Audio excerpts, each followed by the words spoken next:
رب اشرح لی صدری ویسر لی امری واحلل عقدۃ من لسانی یفقہوا قولی رب زدنی علما رب زدنی علما۔ السلام علیکم ورحمۃ اللہ وبرکاتہ۔ کیسے ہیں آپ سب؟ امید ہے آپ سب خیر و عافیت سے ہوں گے۔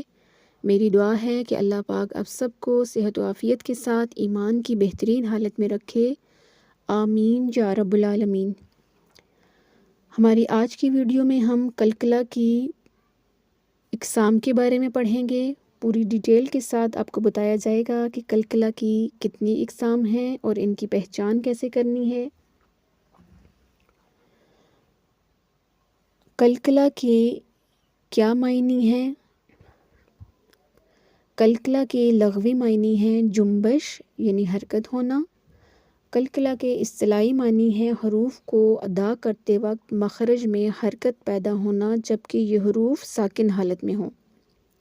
یعنی کلکلا کے حروف جب بھی ساکن حالت میں آئیں گے تو ان کو پڑھتے وقت مخرج میں حرکت پیدا ہوگی، یعنی جب ہم کلکلا کے حروف کو پڑھیں گے تو آواز پلٹ کر واپس آئے گی۔ اور وہ حروف کتنے ہیں؟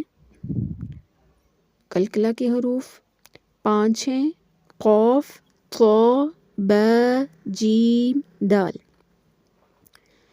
ان 5 حروف کو یاد کرنے کا بہت ہی آسان طریقہ یہ ہے کہ آپ ان کے مجموعے کو یاد کر لیں۔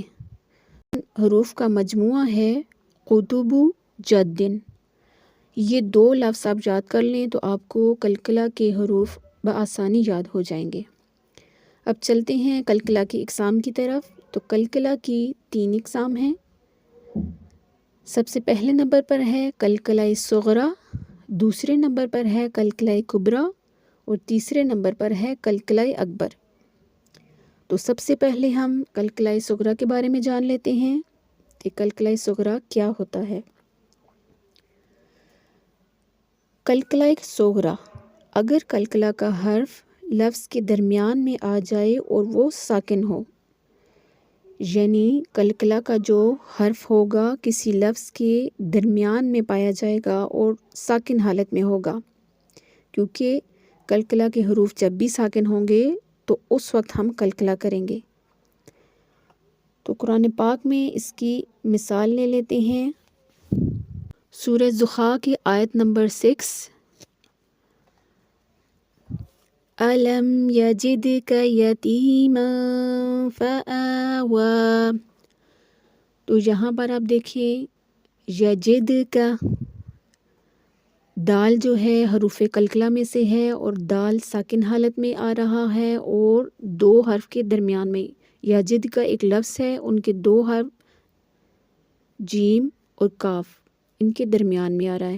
اب یہاں پر آپ کے ذہن میں ہوگا کہ جیم بھی تو حروف کلکلا میں سے ہے، لیکن جیم یہاں پر ساکن حالت میں نہیں ہے، یہاں پر دال ساکن حالت میں ہے۔ دال کے اوپر جزم کا نشان ہے، جس حرف پر جزم کا نشان ہو وہ ساکن حرف کہلاتا ہے، اور اگر کلکلا کے حروف ساکن حالت میں ہوں گے تو وہاں پر کلکلا کیا جائے گا، یعنی پڑھتے وقت ہم نے آواز کو پلٹنا ہے۔ یجد کا، امید ہے آپ کو سمجھ آ گئی ہوگی کہ کلکلا صغریٰ کب کیا جاتا ہے؟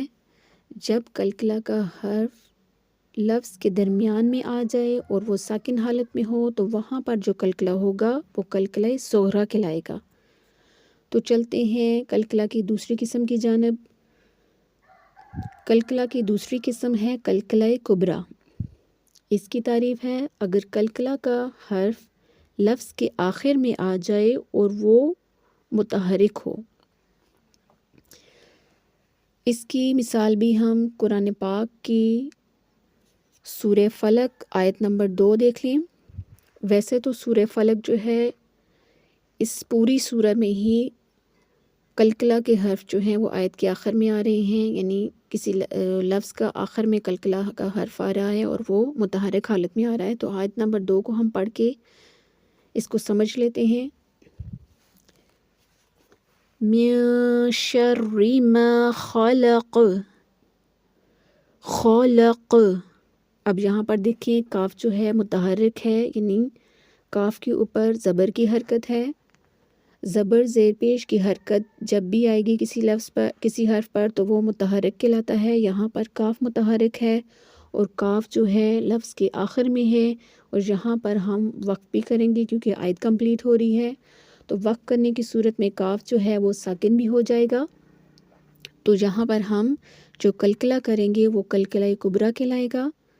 امید ہے آپ کو سمجھ آ گئی ہوگی کہ قلقلہ کبریٰ کسے کہتے ہیں، یعنی اگر قلقلہ کا حرف لفظ کے آخر میں آ جائے اور وہ متحرک بھی ہو، یعنی اس کے اوپر کوئی حرکت ہو۔ تو چلتے ہیں قلقلہ کی تیسری قسم کی جانب۔ قلقلہ کی تیسری قسم ہے قلقلہ اکبر۔ قلقلہ اکبر کہتے ہیں اگر قلقلہ کا حرف لفظ کے آخر میں آ جائے اور وہ متحرک ہونے کے ساتھ ساتھ مشدد بھی ہو، یعنی قلقلہ کا جو حرف ہے وہ لفظ کے آخر میں بھی ہوگا، اس کے اوپر تشدید بھی ہوگی اور اس کے اوپر حرکت بھی ہوگی، زبر زیر پیش کوئی بھی حرکت ہوگی، یعنی متحرک ہونے کے ساتھ ساتھ وہ مشدد بھی ہوگا۔ مشدد کہتے ہیں ایسا حرف جس کے اوپر تشدید آ جائے۔ تو اس کی مثال بھی ہم قرآن پاک کی سورہ لہب آیت نمبر 1، تبت یدا ابی لہب وتب، یہاں پر دیکھیں با کے اوپر تشدید بھی ہے اور با کے اوپر زبر کی حرکت بھی ہے، یعنی با جو ہے وہ متحرک بھی ہے اور مشدد بھی ہے، اور آیت کمپلیٹ ہو رہی ہے، تو یہاں پر ہم وقف کریں گے اور وقف کی صورت میں با ساکن بھی ہو جائے گا، تو یہاں پر پھر قلقلہ کیا جائے گا۔